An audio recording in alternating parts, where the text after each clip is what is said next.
कभी राष्ट्र कवि रामधारी सिंह दिनकर ने कहा था, सत्ता खाली करो कि जनता आती है।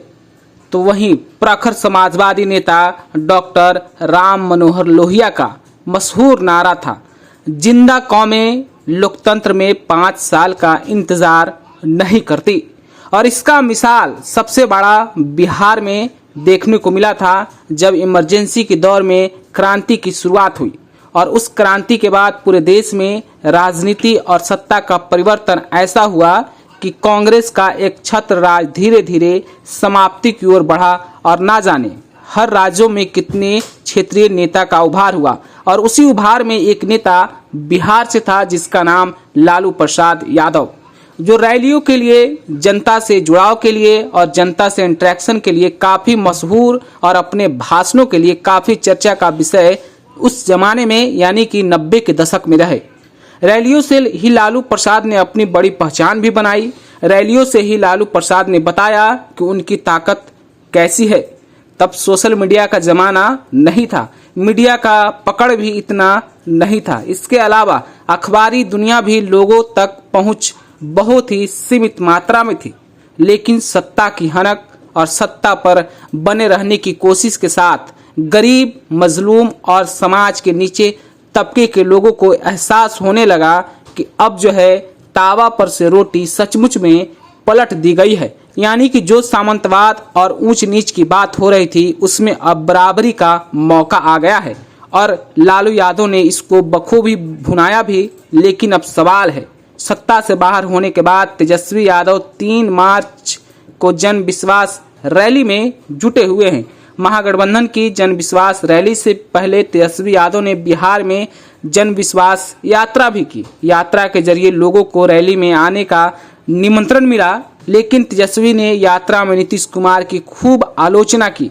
बताया है कि उनकी पार्टी की सरकार में आने के बाद किस तरीके से बड़ी संख्या में सरकारी नौकरियां दी गई। साथ ही यह भी कहा गया कि रैली का असली मकसद बीजेपी को सत्ता से बेदखल करना और 2024 में आवाम की सत्ता में भागीदारी सुनिश्चित करना है।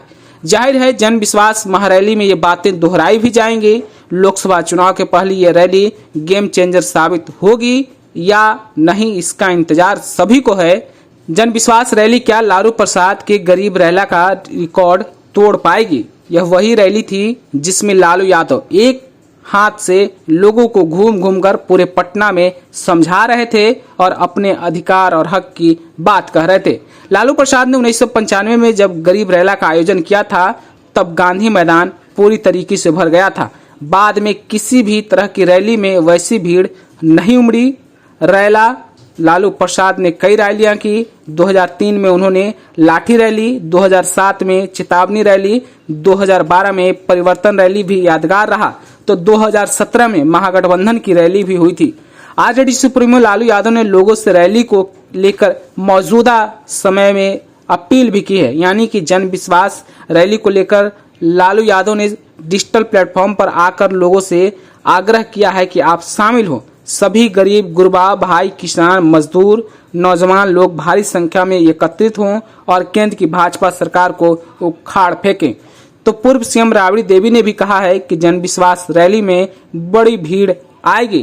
तेजस्वी यादव ने लोगों से बड़ी संख्या में आने की अपील भी की है। लेकिन आप वरिष्ठ पत्रकारों की माने तो लालू प्रसाद की 95 की ऐतिहासिक गरीब रैला से पहले कई रैली भी हो चुके हैं पटना के गांधी मैदान में, लेकिन शायद गरीब रैला का रिकॉर्ड अभी तक नहीं टूटा है।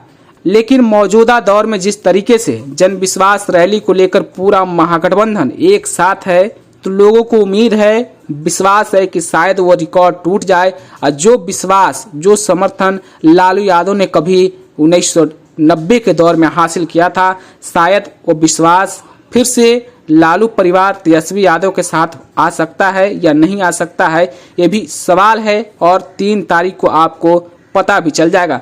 अगर शुरुआती समय के लालू प्रसाद की रैलियों की बात करें तो बड़े बड़े गाड़ियों का रिवाज नहीं था। बड़े बड़े सोशल और डिजिटल प्लेटफॉर्म पर चुनाव प्रचार करने की व्यवस्था नहीं थी। लोग जब रैली में आते तो नौकरी और रोजगार की बात नहीं करते। लोगों का बस एक ही उत्साह होता कि सामाजिक परिवर्तन कैसे होगा या फिर सामाजिक परिवर्तन हो चुका है।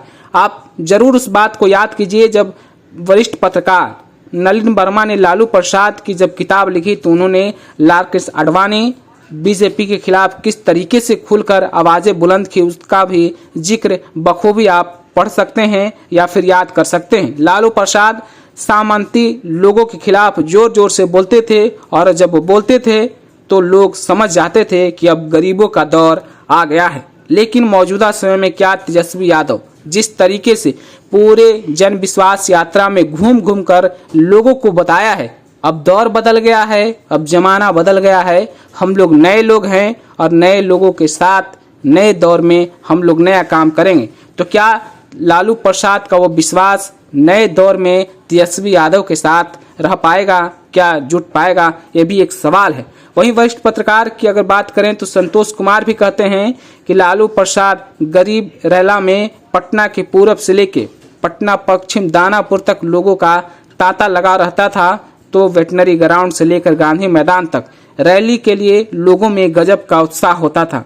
क्या मौजूदा समय में तेजस्वी यादव के 3 मार्च के जन विश्वास रैली में वह संख्या, वो भीड़, वो उत्साह देखने को मिलेगी या नहीं मिलेगी, ये तो 3 तारीख के ऐतिहासिक रैली के बाद ही पता चलेगा, जिसमें यादव, मुसलमान, दलित या फिर कहें कि महादलित समाज के लोगों का क्या हिस्सेदारी होगी, पिछड़ी जाति के नेताओं में क्या गोलबंदी होगी, तेजस्वी यादव गांधी मैदान से क्या कुछ संदेश देंगे या फिर तेजस्वी यादव के नेतृत्व में महागठबंधन की जो एकता है, क्या गांधी मैदान में लालू यादव के गरीब रैला का रिकॉर्ड तोड़ पाएगी। तमाम तरह के सवाल हैं, तमाम तरह के जवाब भी आपके पास होंगे। लेकिन 3 मार्च के बाद क्या देश में बिहार से फिर एक नया संदेश देने की कोशिश होगी?